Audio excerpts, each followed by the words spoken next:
আমি আব্দুর রহমান জামি কেন মুসলমান হলাম? ও বললাম এমনি এমনি মুসলমান হই নাই, বাবা আমাকে বড় পণ্ডিত বানাবার জন্য সংস্কৃত বিশ্ববিদ্যালয়ে ভর্তি করে দিলেন। বাবারে ডাক দেখ, কই বাবা কেন আমাকে সংস্কৃত বিশ্ববিদ্যালয়ে পড়াইতে চান? বলে বাবা আমি তো আর চিরকাল থাকবো না রে, আমার অবর্তমানে আমার দায়িত্ব পালন করা লাগবে, এজন্য বড় পণ্ডিত হতে হবে। বাবা আমাকে সংস্কৃত বিশ্ববিদ্যালয়ে পাঠাইয়া দিলেন। সংস্কৃত বিশ্ববিদ্যালয়ে দীর্ঘদিন থাকার কারণে বাবার মাকে দেখার জন্য বাড়িতে চলে আসলাম। 3 দিনের ছুটি নিয়ে বাড়িতে আসলাম। বাবাই ডাক দেয়া কয় কি ব্যাপার বাবা বাড়ি কেন? বললাম বাবা আপনাদের দেখার জন্য কোরআনটা পড়তেছিল, আপনাদের দেখার জন্য আসলাম। বলে কয়দিন? বলে 3 দিন। বলে সময় মতো চলে যাবা। দ্বিতীয় দিন বাবা আমাকে ডাক দিয়ে বলে বাবা লেখাপড়া কেমন চলছে বলো? বললাম খুব ভালো, তবে আজব একটা বিষয় বুঝে আসে না। বলে কোন বিষয়টা? বললাম বাবা আমরা কত বড় ভাগ্যবান, কত বড় ভালো, 12 মাসে 13 জন খোদা, 33 কোটি দেবদেবী, তুলসীর গাছের তলায় 64 কোটি ভগবান, দেইখা দেইখা আমরা তাদের সিজদা করি। কিন্তু মুসলমান কত বড় বোকা, কত বড় মূর্খ, আর আল্লাহরে দেখে না, আল্লাহর কদমে নাকি তারা সিজদা করে। বাবা কয় সত্যি, তুমি যে বড় জ্ঞানী হবে তা বোঝা যায়। কি হবে?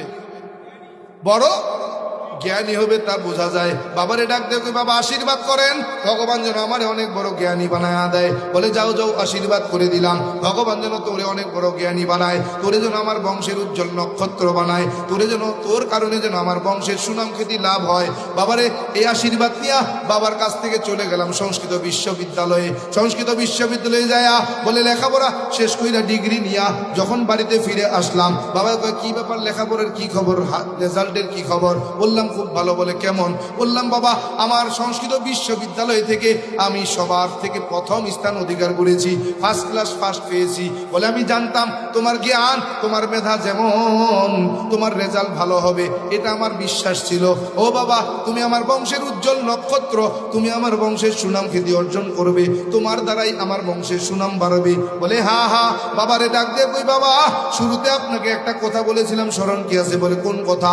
বললাম বাবা মুসলমান বড় বোকা, আমরা বড় ভাগ্যবান। বলে হা। কি হয়েছে তার? বললাম বাবা আপনি কি বেদ মানেন? বলে হা। বেদ বিশ্বাস করেন? বলে হা। সত্য মনে করেন? বলে হা। কত ভাগ সত্য মনে করেন? বলে 100 ভাগ। বললাম বেদের শ্লোক সত্য মনে করেন? বলে হা। কত ভাগ সত্য? বলে 100 ভাগ। বললাম বাবা বেদের মধ্যে একটা শ্লোক আছে, এই শ্লোকটা যদি সত্য হয় তাইলে আমরা হিন্দুরা মিথ্যা, মুসলমান সত্য, আর এই শ্লোকটা যদি মিথ্যা হয় তাইলে মুসলমান মিথ্যা, আমরা সত্য। বলে কেন? বলে নাতস্য প্রতিমা আসতে। বলে অর্থ কি বলো? বললাম বাবা এই নাতস্য প্রতিমা আসতে এই সম্পর্কে ব্যাখ্যা করেছেন ডক্টররা, বড় বড় পণ্ডিত পুরোহিতরা। বলে কি ব্যাখ্যা করলেন? বলে আমি সৃষ্টিকর্তার কোনো প্রতিমূর্তি নাই, প্রতিচ্ছবি নাই, আকার নাই, আকৃতি নাই, দেখা যায় না, ধরা যায় না, ছোঁয়া যায় না, লাল নীল হলুদ না সবুজ তা অনুভব করা যায় না। ও বাবা জানতে চাই 12 মাসে 13 জন খোদা, 33 কোটি দেবদেবী, তুলসীর গাছের তলায় 64 কোটি ভগবান, তারা কারা? কথা কেন? বাবা কয় জানি না। জানেন না তো মানেন কেন?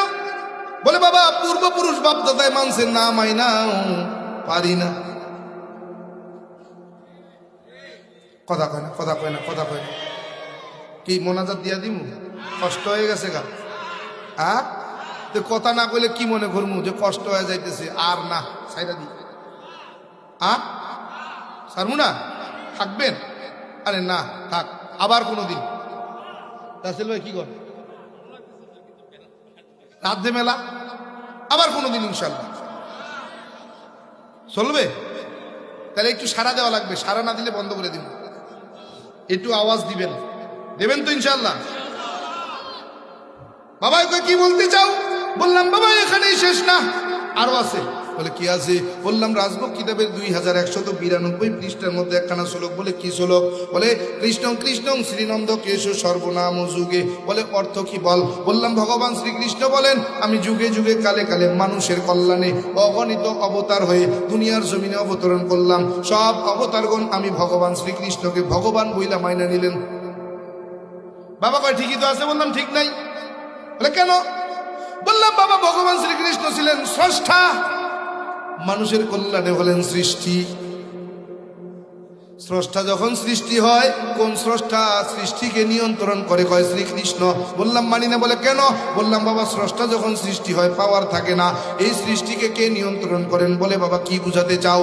বললাম বাবা ওই স্রষ্টা শ্রীকৃষ্ণ ছিলেন স্রষ্টা, মানুষের কল্যাণে হলেন সৃষ্টি। যেমন পূর্ব আকাশে সূর্য হয়ে ঝুলে গেলেন, এই সূর্য দেবতাকে কোন স্রষ্টা নিয়ন্ত্রণ করেন? বলে কেন শ্রীকৃষ্ণ। বললাম না মানি না। বলে কেন মানবা না? বললাম বাবা স্রষ্টা যখন সৃষ্টি হয় পাওয়ার থাকে না। বলে তাইলে কি বুঝাতে চাও? বললাম বাবা স্রষ্টা যখন সৃষ্টি হয়, এই সৃষ্টিকে যিনি নিয়ন্ত্রণ করেন তিনি আর কেউ নয়, তিনি হলেন মুসলমানের আল্লাহ। বাবা কয় বুঝো না কেন? যেই আল্লাহ সেই তো ভগবান। যেই আল্লাহ সেই ভগবান। হ্যাঁ বললাম বাবা আল্লাহর ভগবান এক না। বলে কেন? বলে আল্লাহ এমন এক সত্তা যার কোনো শরীক নেই, লা শারীকা লাহ। ভগবান এমন এক সত্তা যার শরীকের কোনো শেষ নেই। বলে কেমন? বলে ভগবানের ভগবতী আছে, ঈশ্বরের ঈশ্বরী আছে, ব্রহ্মার সরস্বতী আছে, বিষ্ণুর লক্ষ্মী আছে, কৃষ্ণের রাধা আছে। অতএব তারা কেউ আমার স্রষ্টা নয়। বাবা কয় কি বুঝাতে চাও? বললাম বাবা এখানেই শেষ না, আরো আছে। বলে কি আছে? বললাম বাবা আল্লাহর ভগবান এক নয়। বলে কেন নয়? বলে বাবা আল্লাহ এমন এক সত্তা যার জায়গা কালপাত্র ভেবে হয় না তার কোনো পরিবর্তন। ভগবান এমন এক সত্তা জায়গা কালপাত্র ভেবে হয় তার পরিবর্তন। বলে কেমন? বললাম বাবা বাংলাদেশের বাঙালি মাতৃভাষা বাংলা, বাংলা ভাষায় কথা বলি। বাংলাদেশের হিন্দুরা বাংলা ভাষায় যখন তার স্রষ্টাকে ডাকে কি বলে ডাকে? বলে ভগবান। বললাম বাবা ইন্ডিয়ার জমিনে যেই হিন্দুরা বসবাস করে মাতৃভাষা হিন্দি, হিন্দিতে কথা বলে, ইন্ডিয়ার হিন্দুগুলো হিন্দি ভাষায় যখন তার স্রষ্টাকে ডাকে কি বলে ডাকে? বলে ঈশ্বর। বললাম বাবা আমেরিকার জমিনে যেই হিন্দুরা বসবাস করে মাতৃভাষা ইংরেজি, ইংরেজিতে কথা বলে, ইংরেজি ভাষায় যখন আমেরিকার হিন্দুরা তার স্রষ্টাকে ডাকে কি বলে ডাকে? বলে গড। কি? বাংলাদেশের ভগবান ইন্ডিয়া গেলে ঈশ্বর, আমেরিকায় গেলে হয় গড।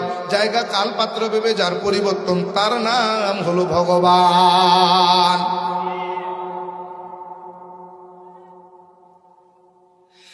আল্লাহর ভগবান এক। বাবা কি বুঝাতে চাও? বললাম আল্লাহর ভগবান এক না। বলে কেমন? বললাম বাবা বাংলাদেশের বাঙালি মাতৃভাষা বাংলা, বাংলা ভাষায় কথা বলি। বাংলাদেশের মুসলমান বাংলা ভাষায় যখন তার স্রষ্টাকে ডাকে কি বলে ডাকে? কথা কন না কেন? আল্লাহর নাম নিতে লজ্জা পায়নি?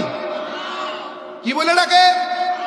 বাবার ডাক দেখোই বাবা ইন্ডিয়ার জমিনে যে মুসলমান বসবাস করে মাতৃভাষা হিন্দি, হিন্দিতে কথা বলে, হিন্দি ভাষায় যখন ইন্ডিয়ার মুসলমান গুলো তার স্রষ্টাকে ডাকে কি বলে ডাকে? কথা কন, কথা কন। ওইটা দিয়ে যাক, আপনারা ওই দিক তাকানোর দরকার নাই, এদিকে খেয়াল করেন। বললাম বাবা আমেরিকার জমিনে যে মুসলমান বসবাস করে মাতৃভাষা ইংরেজি, ইংরেজিতে কথা বলে, ইংরেজি ভাষায় যখন আমেরিকার মুসলমানগুলো তার স্রষ্টাকে ডাকে কি বলে ডাকে? বাংলাদেশে, শুধু বাংলাদেশে নয় পৃথিবীর যেই দেশে যাবে সেই দেশেই আল্লাহ এক। আল্লাহকে অন্য নামে ডাকা হয় না। যেখানেই যাবে যেই দেশেই যাবে সেই দেশেই আমার আল্লাহ এক। বলে বাবা বুঝো না কেন? আল্লাহর ভগবান আলাদা কেউ না। বলে কেমন? বললাম বাবা আল্লাহর ভগবান এক না। বাবা কয় কেন এক নয়? বললাম কেন এক হবে? বাবাই কয় কেন? ভগবান তো সর্বত্র বিরাজমান। বলো আল্লাহ কেমন? বললাম আল্লাহ কেমন? আল্লাহু নূরুস সামাওয়াতি ওয়া মা ফিল আরদ। আল্লাহু আকবার। বলে বাবা আল্লাহ কেমন? ফাইনামা তুআল্লু ফাসাম্মা ওয়াজহুল্লাহ। আয় বান্দা তুমি আমি আল্লাহরে কোথায় তালাশ করো? যেই দিকে তাকাও সেই দিকেই তো আমি আল্লাহ। ডাইনে তাকাও আমি আল্লাহ, বামে তাকাও আমি আল্লাহ, সামনে তাকাও আমি আল্লাহ, পিছনে তাকাও আমি আল্লাহ, আসমানে তাকাও আমি আল্লাহ, জমিনে তাকাও আমি আল্লাহ, গাছের দিকে তাকাও আমি আল্লাহ, গাছের পাতার মধ্যে তাকাও সেখানেও আমি আল্লাহ। বাবা কয় বুঝো না কেন? আল্লাহর ভগবান আলাদা কেউ না। বলে কেমন? বললাম বাবা আল্লাহর ভগবান আলাদা কেউ না, মানি না। বলে আল্লাহর ভগবান আলাদা কেউ না। বলে কেমন বাবা? কয় বাবা বলো আল্লাহ লিখতে কয়টা হরফের প্রয়োজন? বললাম 4, আলিফ লাম লাম হা। বলে ভগবান লিখতে কয়টা শব্দের কয়টা হরফের প্রয়োজন? বললাম 4, ভগবান। বলে বাবা দেখছো কত সুন্দর মিল পাওয়া যায় রে। আর শাব্দিক অর্থে আল্লাহর ভগবান আলাদা কেউ না। বললাম বাবা শাব্দিক অর্থে যদিও আল্লাহর ভগবানে হয়, আবিধানিক অর্থে আল্লাহর ভগবান কখনো এক নয়।